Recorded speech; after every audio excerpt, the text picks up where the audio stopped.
Hey there mga my loves Aquarius! Thank you so much for always staying here with me in this channel, babe. So before we start, let me just make bati lang no sa lahat. So hi and hello there sa mga newbies or new subscribers. Thank you po, no ako po si Yan. Welcome, tuloy po kayo dito and sana magstay din kayo together with my pabalik-balik na mga viewers. So yun mga babes, no, kung hindi nyo pa knows, meron po tayong isa pang channel. Ang link po niyan is down below sa ating description box, no? So, if you're interested rin na tumambay doon, meron din tayong mga daily collective readings doon for all signs. Kaya naman, just take only, no, yung mga mensahe you feel so connected and so drawn with. So, yun mga babes, no? And, thank you so much no, sa aking mga pabalik-balik na mga viewers na walang sawang tumatambay. Yan, no? Dito sa aking mga channels. Thank you everyone. So yun nga, no, wala tayong gender dito. Alam niyo naman yan. Babae, lalaki, LGBT, lahat po kayo. Welcome. Pwede niyo pong pagpalit-palitin yung roles kung gusto ninyo since this is general reading. And at the end of the day, you always have your free will with you, of course, no? Na pwede mong gamitin anytime, anywhere. So yun nga mga babes, no? Welcome rin dito mga cross-watchers ni Aquarius. At kung may Aquarius placement sa kanilang natal or birth chart, welcome din kayo mga babes. So let us see. Mga mensahe for ya Aquarius. Let's read your energies. Archangel Michael together with the angels and guides, thank you so much. At na rin sa mga ancestors ni Aquarius. This reading is intended for my Aquarians. This reading is intended for my Aquarius people. Can you please show me messages for Aquarius, please? Aquarius. Messages for Aquarius. Can you please show me? Aquarius. Parang iba sa inyo, namumroblema kayo dito, no? Parang urgent yun, pero parang hindi nyo alam kung paano siguro nyo sasabihin, ano ba yung dapat gawin sa situation ninyo. No? So, kung ganun man yung situation ninyo ngayon, parang medyo naguguluhan kayo, pero feeling like urgent yan, or dapat asikasuhin agad-agad, or ng antimano, no? Then, you need to relax. Inhale, exhale, no? And think of situation. Sige, no? Kung talagang parang may energy ka dito na nape-pressure ka or whatever, no, isipin mo na agad, ano ba yung mga pwedeng possibilities pag ito yung ginawa mo, no? Mag-jot down ka, no, and maaring makatulong yun para magkaroon ka rito, no, ng mag-come up ka sa isang magandang desisyon na gagawin. Okay? Kasi pag nag-overthink ka lang and then nag-overthink ka pa more, no, ang ending, okay, maaring maging negative yung outcome or resulta niyan, no? Like, hindi mo na napag-isipang gawin. Okay? So, may time ka pa makapag-isip, no? Like, pwede mo yung gawin. Okay? Pwedeng mag-concentrate ka about that situation, no? And then give it a time. Okay? So, meron ka dito, Aquarius, the Knight of Swords energy. Yeah, meron talagang agad-agad na kailangan ka dyan dapat gawin. Action kasi yan. Present din dito, Ten of Swords energy. Hangman, present din. Three of Cups energy. So, pwede ka magtanong sa mga friends mo, sa mga people na ka-close mo, no? Pwede naman yon. Present din dito, Six of Cups energy and the Six of Swords. Bottom of the deck, we have here the Three of Swords energy, Magician, and there's this Hierophant energy. Oh, you've got three major arcanas right here.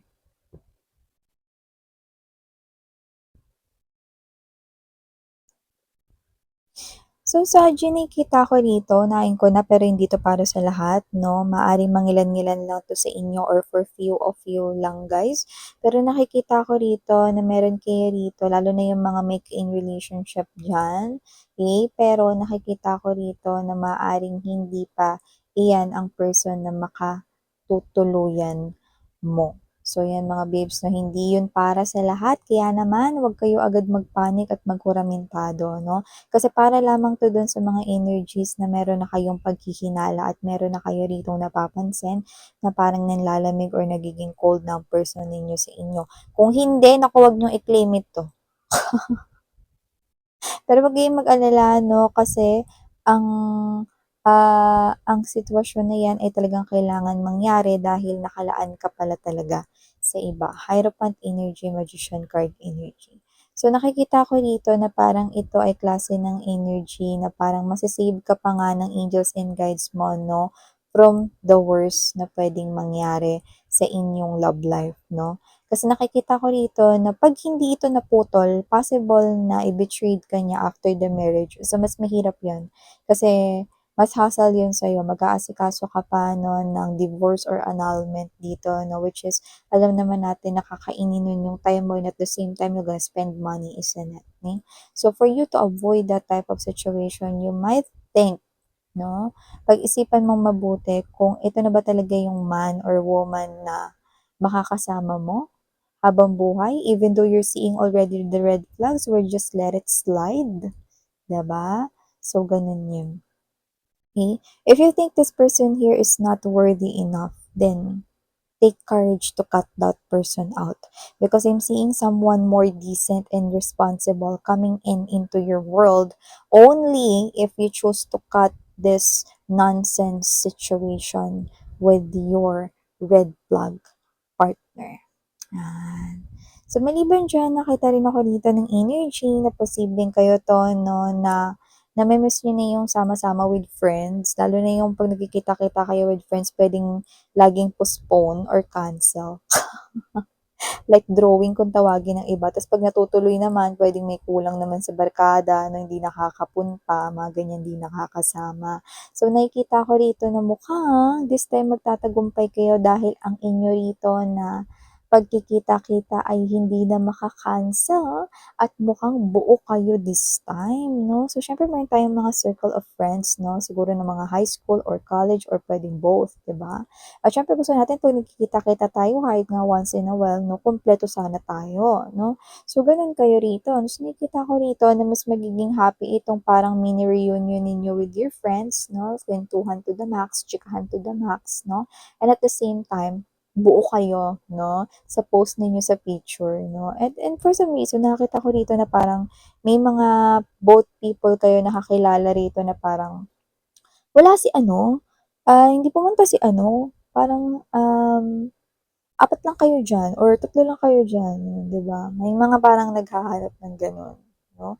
So, parang everytime na magpo-post kayo at magse-share 'no, parang laging, "Sana makasama ka na," ta's ita-tag mo yung friend ninyo 'no, na hindi nakasama or friends ninyo na wala do'n, yun yung sa picture. Okay.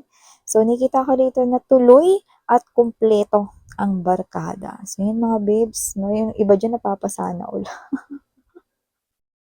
So, yun mga babes 'no, and maliban diyan nakita rin ako dito ng energy 'no, na para sa mga single Sagittarian people out there, mukhang kausap niyo na ngayon, marami-rami sa inyo ang nakakausap niyo na, yung taong wala kayong kamalay-malay 'no, na pakakasalan ninyo someday. Ayan. For some reason may clue dito, possible na matangkad siya sa normal na height. 'Yan 'no. So, sabihin natin ano ba yung normal na height 'no, 'di ba? So, posibleng mas matangkad siya sa'yo or posibleng kunyari kung lalaki siya puwedeng mas matangkad pa siya sa normal na height ng isang lalaki 'no, or kung babae man siya mas matangkad siya sa normal na na height ng isang babae 'no, or yung iba naman puwedeng mas shorter kayo, okey, kaysa sa normal na height 'no, ng isang lalaki at isang babae 'no. Kaya naman, just take how this resonates, but for some reason there's height difference, 'yan. So, maliban diyan 'no, Aquarius, nakita rin ako dito ng energy na meron ditong parang nabubuang ang hilig niyang umiling dito 'no. So, nakikita ko dito that this is someone here na malakas yung energy na ex mo siya.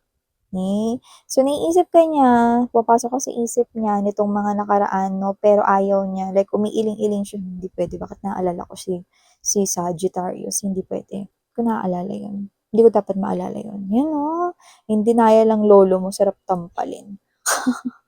Pero naaalala ka niya. Yan, no? So, yan yung ex mo, no, na, naalala kayo, okay? Nitong nakaraan lang, no? And yung iba ongoing ito. Like, naalala na nila kayo. Ngayon, Aquarius. Yan. Excuse me. So, maliban dyan, nakita rin ako rito ng energy, no, na may mga nagpaplano sa inyo about your future, but your hands are tied right here. So, it looks like yung mga plano mo, kahit gustuhin mo na makagawa na or makapag-umpisa na dyan, no? Alam mo, this is everyday witch tarot. Kaya naman, yung means of transportation dito ay walang iba kundi broomstick. Pero kung papansin mo, no, walang paggalaw dito, no, at nakakadena ang iyong paa at mga kamay. So, it looks like even though you're thinking about here your future, no, even though it's so bright at nakikita ko dito marami kang magagandang plano, like sobrang fresh nun, no? It's like a fresh new start, no, sa iyong life, no, in the career, sa almost lahat ng area ng life mo. Pero mukhang ikaw ito na marami ka ditong naiisip, nag-overthink ka about the future, and it looks like parang hindi ka nakakagawa ng malaking changes to make that happen. Okay? So, isa na masasabi ko dito mga babes, don't be too hard on yourself. Okay? You're just a human being, no? If you want to cry, then go ahead, no? If you want to feel sad, then feel sad, no? But do not stay in that type of energy. Okay? So, cheer up. Okay? Okay?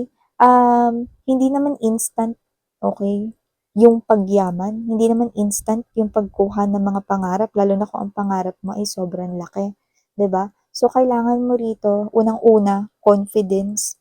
Okay? And at the same time, no, you need to go and trust the flow because you're not only the one manifesting that to happen. Okay? God will make it happen for you.